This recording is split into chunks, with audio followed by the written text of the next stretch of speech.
Your business is fried chicken, and you are going to sell 30 pieces a day to cover your expenses and make your business grow. Solve your price, reduce cost, plus pricing 20% markup. Chicken price pala to. Chicken rice. Okay. Ano daw ang sitwasyon? Sige, Yorda. Ano ang sitwasyon? Ano lang po ma'am, fried chicken, sa kada araw po ay makabenta po ng 30 pieces a day para yung business na po ng may pricing po ng 20%. Okay, may pricing or may tubo dapat na 20%.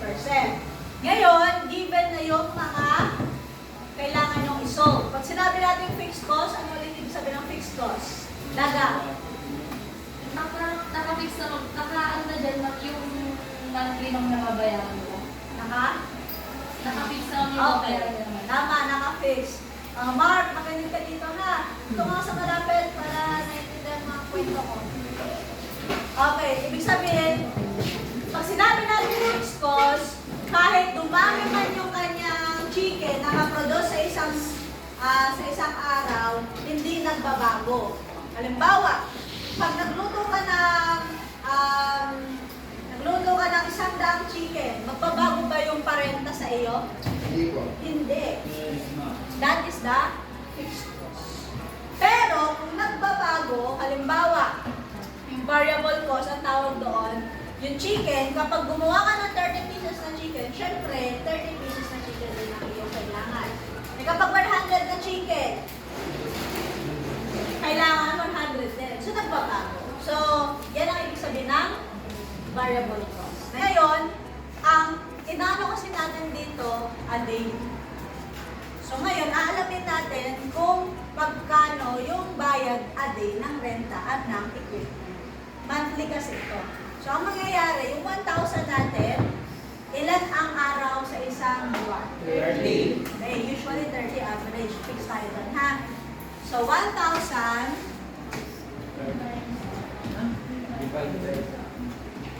Okay. So, 1,000, ano?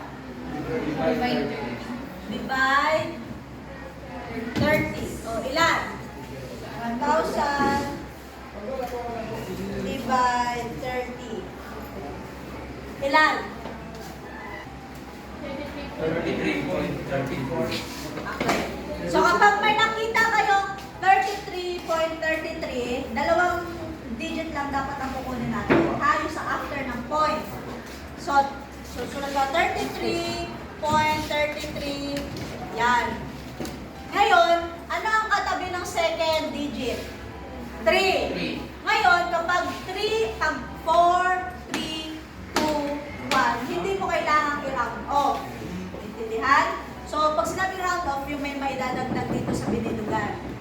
Pero kapag 5, 6, 7, 8, 9, dadagdagan. Sa katabi niyo po ma'am? Ito mismo, sa itong ano. Pag ganito, lagi mo lang titingnan agad yung pangalawa. Ha? Oo, yung pangalawa. Tapos kapag na-identify mo na yung pangalawa, ang titingnan mo yung katabi sa kanan ng pangalawa. Ito, anong mangyayari nito kapag ni-round off natin? 33 pa rin po. Okay. So, 33.33 pa din. Eh, kapag ganito, Tristan, kapag ganito, tingnan mabuti. Bakit? Ano yung nasa kanan? Anong digit? Yung 8 po. Okay, tama. Ikaw, Alejandro, kamusta ka dyan? Okay lang, mga. Equipment naman. So, ang halaga ng equipment natin ay 80,000. Ngayon, pag nakita yung 80,000 na, hindi nyo pwedeng i-divide yan sa 30. Kasi, Fix na siya ma'am. Namahal siya rin sa 8 years. kasi meron dito sabing 8 years lifespan. Ngayon, aalamin natin yung depreciation cost. Pag sinabing depreciation cost, magkano yung halaga niya? Kasi di ba ang makina or equipment, hindi yan tumatagal forever. So ngayon, sabi dito, 8 years. Aalamin natin kung magkano yung halaga niya kada araw sa loob ng 8 years. Okay, para malaman natin yon 8 years. Times 12 po. Bakit times 12? Kasi sa isang taon po may 12 months po. Yes, correct. May 12 months para makuha natin yung Total ng months po sa total ng months. 96 months. Okay na ba dito? Hindi pa po. Iyan ko siya lang sa 30 days. Bakit 30? Para malaman ko yung days. Kasi lang sa isang buwan na. Okay, nasa isang buwan, 30. Times 30 days. days. Ilan? 2,880. 2,880. 80. Okay, days. So, dahil nakapag-compute ka na dyan, ilalagay mo dito, divide 7. Kasi 77. Oo nga pala. Oo. Kasi nga, yung 2,880, yun lang yung days. Aba, sa ano po? Kaya 80,000 divide 2,800 Hindi lang doktor. ay 27.78. So, kailangan lang natin ay 1/16. So, anong gagawin natin ngayon? Divide saan? 600 divide 16 po. Ayun. Bakit? Kasi ito yung 16. Pero kapag ang problem dyan, 200 per 1/2 kilo, anong mangyayari? Ito times mo po muna yung 200 lang sa grupo para maging isang kilo. Ayan, para hindi na kayo malito. Alamin, para hindi, minsan kasi may shortcut. Pero para hindi kayo malito, kapag ganitong sitwasyon, alamin muna kung magkano yung per kilo. So, 200 times 2 is 400. Para pwede mo nang i-divide ng madali sa 16. Parang yun. Halimbawa, ito, 4. 1/4, 200 per 1/4. 200 times 4. Saka mo i-divide kay 16. Kasi 16 ang nasa baba. Yun ay kapag 1 lang ang nasa taas, ha? Kapag ibang number ang nasa taas, iba pang solving yun. Pero ito na yung madali. Okay, so 1 kilo lang yan. 200 per 1 kilo. So, 200 divide 16. Anong lalabas po? 12.5. Ayan. So, ibig sabihin, ang halaga ng bawat chicken sa isang piraso ay 12.5 na pagkakabili ko. Next, yung oil or mantika. Sabi dito, 10 pesos per pack. So, ibig sabihin, sa isang pakete, 10 piso. Pero kailangan mo lang ng 1/2 na pack para mapritong yung isang pirasong. Katotohanan, medyo imposible yun, pero for the sake of solving lang, ito yun. Ha? So, 10 pesos, anong gagawin natin? I-divide mo sa Divide. Okay, hatiin natin sa dalawa. Eh kapag nakalagay dyan 1/4, Atin po sa makakati naman sa apat. Naintindihan niyo na yun? Okay, 10 divide by 2 is? 5. 5. Okay, tapos na tayo? Hindi pa po. Hindi pa. Anong gagawin ngayon? I-add pa plus. Ito times po sa 30 lahat yan. Kasi yung mid po is 20. Yes. So, times? 30 po. Eh dito, hindi naman ito times. Hindi na po. Kasi fixed cost po. Yes. Okay, 12.5 times 30. 375. Okay, 375. 5 times 30, 150. Okay. So, ulit saan galing ang 30? Sa 30 pieces. Per pieces. Per Ito. day. Ayan. A day.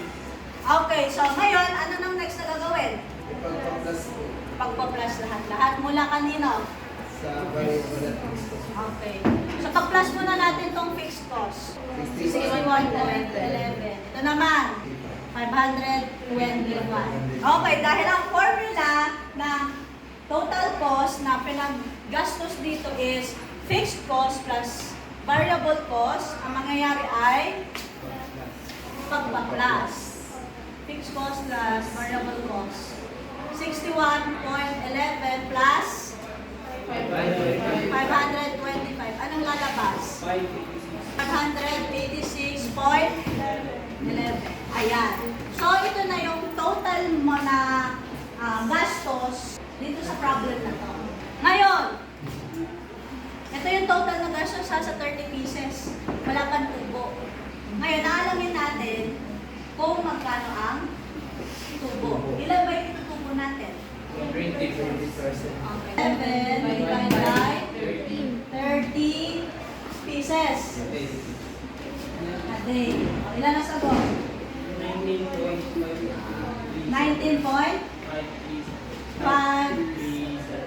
O, pag ni-round off, 54. Okay. So, yan yung halaga ng bawat chicken. Ito kasi, halaga ito ng 30 pieces na chicken. Ito yung bawat chicken, halaga niya. Gastos mo pala, gastos. Ha? Gastos. Ngayon, ang gagawin na natin, papatungan na natin yan. 19.54 times 0.20 is 3.9071.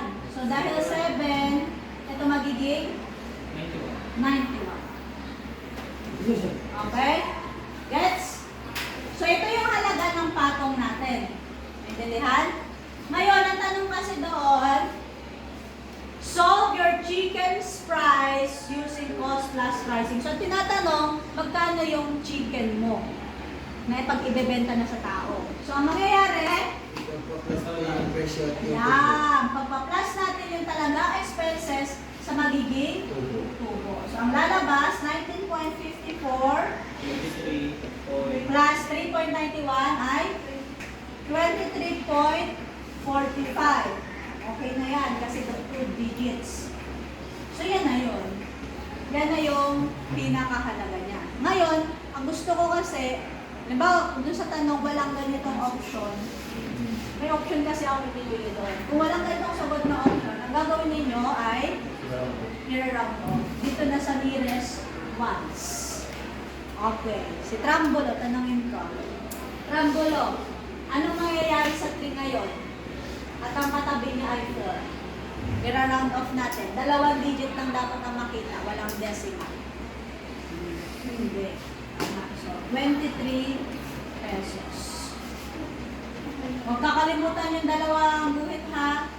So, ibig sabihin, ang halaga ng chicken natin, ay bibenta natin ng 23 pesos. Oh, mahal ng chicken natin.